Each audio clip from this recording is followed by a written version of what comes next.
देशवा तो बखानी लकासी तयवर बनारस हो। ए भैया जनकपुर के अतना बखान अयोध्या बड़ा सुंदर अयोध्या बड़ा सुंदर हो।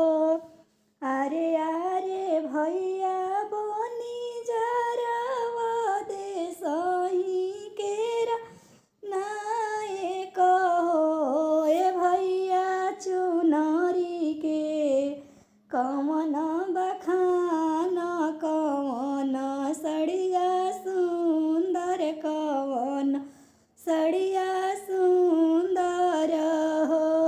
सड़िया बखानी लाला कतयवर पियर कान हो। ए भैया जोड़ी वाला यातना बखान बनारसी बड़ा सुंदर बनारसी बड़ा सुंदर हो। अरे अरे भैया बनी जरवा देसही केरा नायक हो।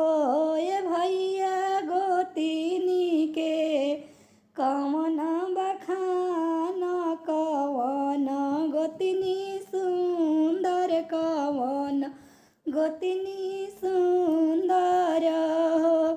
गोतिनी बखानी में बड़ की तयवरु से मझिली न हो।